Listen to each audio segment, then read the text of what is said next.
Good morning dear students हमने अपना chapter theory of demand start किया हुआ है।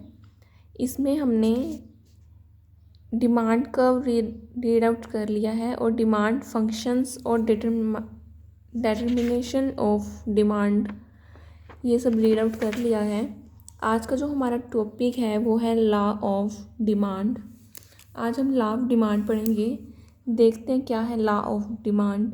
The law of demand states that other things being equal, the demand for a good extends with a decrease in prices and contract with an increase in prices। क्या है ये law of demand का meaning है कि इसमें सबसे main जो बात है वो क्या लिखनी है। अदर थिंग्स बीइंग इक्वल मतलब कि अन्य बातें समान रहने पर मीन्स कोई चेंज ना आए। और क्या हो, अगर प्राइजेज़ बढ़ते हैं किसी गुड के, किसी चीज़ के प्राइजेज़ बढ़ते हैं तो उसकी जो डिमांड है वो कम होगी। और अदरवाइज़ इसके अपोजिट है कि अगर प्राइजेज़ कम होते हैं तो डिमांड में इंक्रीज़ होगी, डिमांड जो है हमारी इंक्रीज़ होगी। In other words there is an inverse relationship between quantity demanded और a commodity and its price provided other factor influencing demand remain unchanged। क्या है कि उल्टा रिलेशन पाया जाता है इन दोनों में, किन दोनों में, प्राइस और क्वांटिटी में। जो इन्होंने ये वर्ड बोला हुआ है अदर थिंग बीन इक्वल, इसका मीनिंग यहाँ बताया गया है कि क्या है, अन्य बातें समान रहने पर। कौन सी अन्य बातें हैं कि किसी कंज्यूमर की इनकम है वो इक्वल ही रहे, जितनी पहले थी वही अब है, और लोगों के टेस्ट में प्रेफरेंस में कोई चेंज ना हो, और जो अदर गुड है, रिलेटेड गुड है, उसकी जो प्राइजेज़ हैं वो भी सेम ही रहें। इसके बाद हमें ये दे रखा है, स्केड्यूल दिया हुआ है।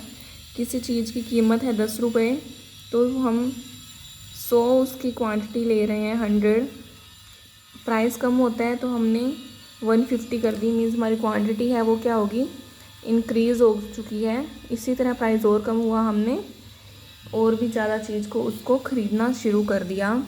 जो इसका स्लोप है वो ऐसे नेगेटिव में ही बनेगा, ऊपर से नीचे की तरफ। इसके बाद अजम्पशंस बताई गई हैं लॉ ऑफ डिमांड की। क्या अजम्पशन है, मीन्स क्या मानकर चलता है, लॉ ऑफ डिमांड में क्या मान्यताएं हैं। फर्स्ट है टेस्ट और प्रेफरेंस है जो वो सेम रहते हैं कंज्यूमर के, कोई चेंज नहीं आता। सेकंड पॉइंट में है कि इनकम ऑफ द कंज्यूमर जो भी है उसमें कोई चेंज नहीं है। थर्ड क्या है, जो रिलेटेड गुड्स की प्राइजेस हैं वो सेम रहते हैं, और consumer do not expect any change, और कंज्यूमर को इस बात का बिल्कुल नहीं पता लगता कि फ्यूचर में उस चीज़ की कीमत क्या होने वाली है। इसके बाद है why does demand curve slope downwards, कि जो डिमांड कर्व है वो डाउनवर्ड्स मीन्स कि नेगेटिव में क्यों होता है। चलिए देखते हैं। फर्स्ट है law of diminishing marginal utility. इसका मीनिंग है कि एक लॉ है कि जैसे जैसे कंजप्शन है वो इंक्रीज़ होगा, उसी तरह जो मार्जिनल यूटिलिटी है वो भी क्या हो जाएगी, हमारी कम होती जाएगी। जैसे जैसे हम किसी चीज़ की ज़्यादा क्वांटिटी यूज़ करते जाएंगे वैसे वैसे क्या है, जो हमारी सेटिस्फेक्शन है वो कम हो जाएगी। इनका जो रिलेशन है वो नेगेटिव है, इसीलिए जो डिमांड कर्व है वो भी नेगेटिव में होता है, और उसका जो स्लोप है वो डाउनवर्ड होता है। इनकम इफ़ेक्ट है, ये बोल रहे हैं कि अगर किसी पर्सन की जो इनकम है वो बहुत ज़्यादा है तो ये ज़रूरी नहीं है कि वो उन चीज़ों से उस इनकम से सारी चीज़ें खरीद सके। वो अपनी रियल इनकम के अकॉर्डिंग ही किसी चीज़ का कंजप्शन करेगा। रियल इनकम वो इनकम होती है जो सारी खर्चे वगैरह करने के बाद बच जाती है। अगर क्या है, किसी चीज़ का जो रेट है वो गिरता है, वो कम होता है, तो हमारी रियल इनकम है वो बढ़ जाती है। अगर किसी चीज़ का प्राइस है वो बढ़ जाता है तो हमारी रियल इनकम है जो कम हो जाती है। इन दोनों में भी नेगेटिव रिलेशन है, तो ये स्लोप डाउनवर्ड बनता है और नेगेटिव बनता है। थर्ड है सब्स्टिट्यूशन इफ़ेक्ट।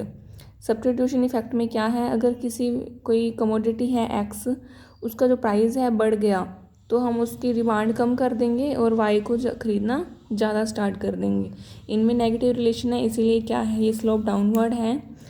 नेक्स्ट है साइज ऑफ कंज्यूमर ग्रुप। क्या है, अगर किसी कंज्यूमर ग्रुप है, मीन्स कि कोई प्रोडक्शन कंजप्शन करने वाला है, उनके ग्रुप में कोई भी चेंज आ जाता है। फिफ्थ है डिफरेंट यूजेस। बहुत सारी चीज़ें ऐसी होती हैं जिनके यूज़ डिफरेंट तरह से हो सकते हैं, अलग अलग तरह से।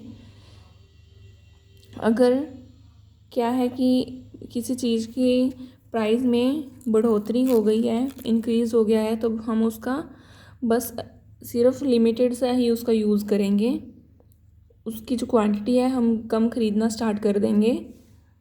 इसीलिए ये जो स्लोप है ये डाउनवर्ड बनता है। Exceptions to the law of demand देख लेते हैं। ये एक्सेप्शंस का मतलब है अपवाद।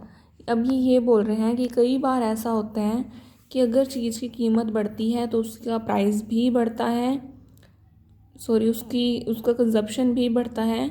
अगर प्राइस कम होता है तो कंजप्शन भी कम हो जाती है। ऐसी चीज़ों को क्या बोला जाता है, गिफिन पैराडॉक्स बोला जाता है, क्योंकि सर रॉबर्ट गिफिन ही थे जिन्होंने इसका एनालिसिस किया था।